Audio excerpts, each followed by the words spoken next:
राम जय जय राम, श्री राम जय जय राम। नारायण समारंभां शंकराचार्य मध्यमां विस्मदाचार्य पर्यंतां वंदे गुरु परंपरां। श्री गुरुचरण सरोज रज निज मन मुकुर सुधार, वर्णो रघुबर विमल जसु जो दायक फल चार। ओम श्री सीताराम चंद्राभ्याम नमः। ओम उमा महेश्वराभ्याम नमः। ओम श्री एकादशी दक्षिणेश्वर धाम दरगाह नमः। देवर्षि नारद जी ने भक्ति के 84 सूत्रों का प्रणयन किया है, रचना की है, जो कि नारद भक्त सूत्र के रूप में संग्रहित हैं। उस आज जो है 46वां 46 सूत्र की व्याख्या चल रही है, चर्चा। तो इसमें कहते हैं कस्तरति मायाम या संगम त्यजति यो महानुभावम सेवते निर्ममो भवति। कहते हैं कहा माने कहा जनः मायाम तरति अतिक्रामति या जनः संगमासक्तिम त्यजति परिहरति महानुभावम साधु जनम सेवते भजति निर्ममः ममत्वरहितः भवति स एव मायाम तरति। कहते हैं कहा माने कौन, मायाम माने माया को तरता है, तरति माने तरता है। कौन माया को तरता है, कौन माया को पार हो जाता है।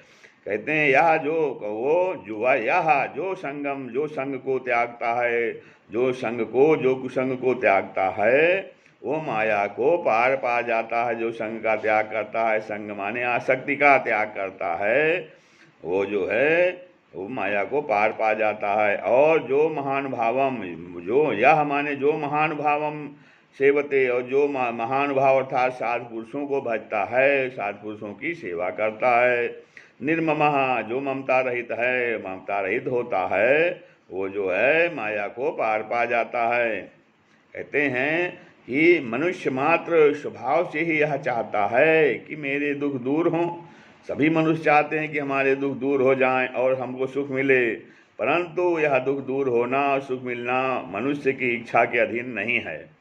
कि अब आदमी जब चाहे, कोई किसी के चाहने से सुख और दुख उसको नहीं मिलता है। हाँ, ये क्या होता है, यह सब कर्मानुसार होता है। सुख और दुख जो है, नहीं को सुख दुख कर दाता, निज कृत कर्म भोग सुन भ्राता। तो ये सब जो है सुख और दुख मनुष्य के चाहने से नहीं होता, क्योंकि मनुष्य तो चाहता है कि दुख दूर रहे, हो जाए, हमें सदैव हमें सुख मिले। हाँ, तो ये सब कर्मों पे डिपेंड करता है, कर्मों के अनुसार होता है। कर्मों के वशीभूत होकर मनुष्य जो है परवश होकर दुखों की ओर, दुखों को और सुखों को भोगता है। हाँ, तो कर्म के ही वशीभूत होकर के मनुष्य को चाहे या न चाहे उसको सुख और दुख को भोगना पड़ता है। विवश होकर सुख दुखों का भोग करते करते कभी किसी पुरुष को आत्मग्लानि होती है, तो कभी ऐसी स्टेज आती है कि वो विवश हो जाता है और सुख दुख का भोग करते करते उसको बड़ी आत्मग्लानि होने लगती है। और जब आत्मग्लानि होती है तो उसकी श्रद्धा उत्पन्न होती है। शास्त्र पर विश्वास का नाम श्रद्धा है। श्रद्धा क्या है? शास्त्र पर विश्वास का नाम श्रद्धा है। तो उसका शास्त्र में विश्वास होता है, अर्थात जो वेद शास्त्र में कहा गया है वो सत्य है, उसको मान करके उसके अनुसार भी आचरण करता है, प्रयास करता है। क्योंकि श्रद्धावान, जब शास्त्र पर विश्वास होता है तो श्रद्धा बढ़ती है, उसी का नाम ही श्रद्धा कहते हैं। शास्त्र पर विश्वास का नाम श्रद्धा है। और श्रद्धावान पुरुष जो है वो भक्ति का अधिकारी है। जब जो श्रद्धा रखता है वो भक्ति का अधिकारी है। शास्त्र पर विश्वास का नाम श्रद्धा है। और कहते हैं शास्त्र के ऊपर विश्वास होने पर, व्यवहार से गाढ़ा संबंध होने पर भी परमात्मा में शिथिल विश्वास के साथ शास्त्रानुसार आचरण में आदर और चाहना देखने में आती है। तो कहते हैं कि शास्त्र के ऊपर यदि विश्वास हो तो व्यवहार में गाढ़ा संबंध होने पर भी परमात्मा में शिथिल विश्वास, यदि परमात्मा में उसका इंटरेस्ट कम हो तब भी शास्त्र के अनुसार आचरण करने से आदर और चाहना देखने में आ जाती है। यह आदर सहित चाहना भी श्रद्धा की ही एक अवस्था है। यह आदर सहित चाहना भी श्रद्धा की एक अवस्था है। और शास्त्रोक्त आचरण में आदर के साथ चाहना उत्पन्न होने पर भी यथावत आचार के पालन की शक्ति नहीं होती। इसी से सांसारिक सुख दुख देने वाले कर्म में उदासीनता भी उत्पन्न नहीं होती। और सकल कर्मों में बड़ी भारी आसक्ति भी नहीं होती। जितनी जितनी आसक्ति कम होती जाती है उतनी उतनी ही निषिद्ध आचरण की कमी के साथ विहित आचरण की वृद्धि होती जाती है। और ऐसा होते होते क्रम से कर्मफल में आसक्ति नहीं रहती। तो जब आसक्ति संसार में माया में कम होती जाती है तो जो है निषिद्ध आचरण जो है उनमें कमी आती है और विहित आचरण की वृद्धि होती है। हाँ, और ऐसा होने से क्रम से कर्मफल में आसक्ति नहीं रहती। अब फिर कहते हैं फल की आसक्ति से रहित कर्म को ही निष्काम कर्म कहते हैं। निष्काम कर्म किसे कहते हैं? फल की आसक्ति से रहित कर्म को। हाँ, तो कर्म किए जा फल की इच्छा मत करे इंसान, तो उसको निष्काम कर्म कहते हैं। कि कर्म के फल की आसक्ति से रहित कर्म, फल की आसक्ति रहित कोई काम करिए, उसमें क्या फल मिलेगा उस पे न जाइए। हाँ, तो वो निष्काम कर्म है। निष्काम कर्म का आरंभ होते ही साधन की आवश्यकता प्रतीत होने लगती है और ऐसे समय साधु पुरुषों का समागम होता है। साधु पुरुषों का समागम हो गया। साधु समागम के साथ साधु सेवा में प्रवृत्ति होने के साथ साथ व्यवहार में कुछ शिथिलता और परमार्थ में कुछ गाढ़ता होने लगती है। यही प्रेम का बीज है। साधु सेवा ही भजन की पहली सीढ़ी है। भजन की पहली सीढ़ी क्या है? साधु सेवा है। या प्रथम भजन किया, अब ये प्रथम किया भजन किया दो प्रकार के, पहला निष्ठित और अनिष्ठित। इस भजन किया कारण होते ही अन्य बातें दूर होकर क्षणिक ध्यान जो है होने लगता है। फिर भजन किया गया मात्रा के अनुसार सकल पदार्थों की निवृत्ति के साथ साथ ध्यान जमने लगता है और अन्य खातों में चित्त नहीं जाता। अनर्थ जो है वो चार प्रकार के हैं। कौन कौन अनर्थ हैं? दुष्कर्म से होने वाले अनर्थ, सुकृत से होने वाले अनर्थ, अपराध से होने वाले अनर्थ और भक्त से होने वाले अनर्थ। मतलब ये चार प्रकार से दुष्कृत होते हैं। तो पाप कर्म के कारण अनुचित भोगासक्ति आदि में उत्पन्न हुए, काम आदि शब्द के आक्रमण से कलुषित हुए चित्त के लय विक्षेप आदि का नाम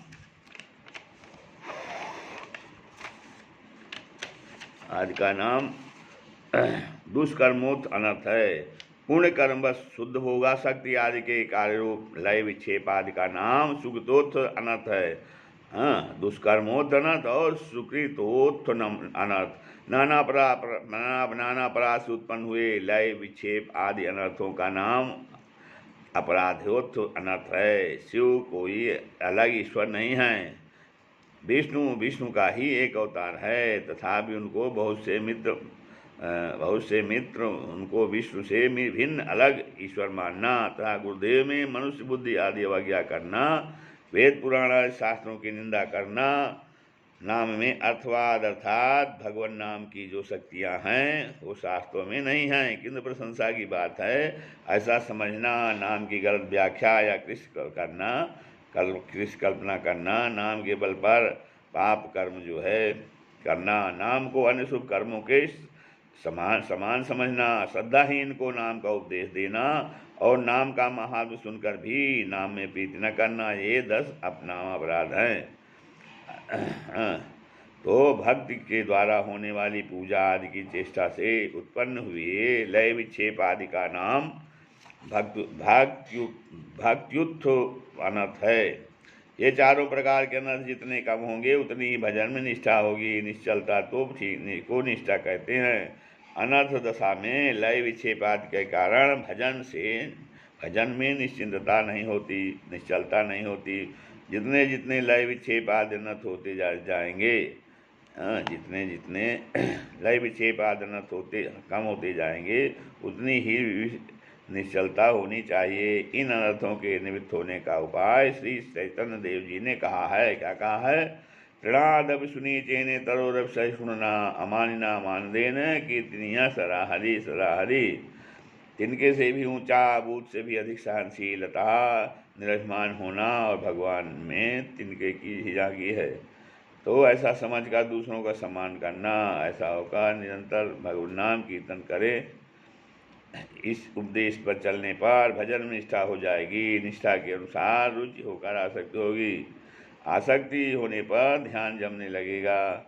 ध्यान निष्ठा के निरंतर रुचि होकर आसक्ति होगी। आसक्ति होने पर ध्यान जमने लगेगा। ध्यान गाढ़ाते होकर भाव हो जाएगा कि भाव ही प्रेम का अंकुर है। प्रेम का उदय होने पर कम से देह और देह संबंधियों में ममता कम होती जाती है और ममता रहित भक्त को भगवान का वही साक्षात्कार होने से उसके हृदय की गांठ खुल जाती है। सब प्रकार के संदेहों की निवृत्ति और कर्म का जड़मूल से क्षय हो जाता है। जिसके कर्म की जड़ कट गई है वही माया का भावरूप है। यह माया के पार होना किसी का शरीर शांत होने पर और किसी का शरीर रहते भी सिद्ध हो जाता है। श्री राम जय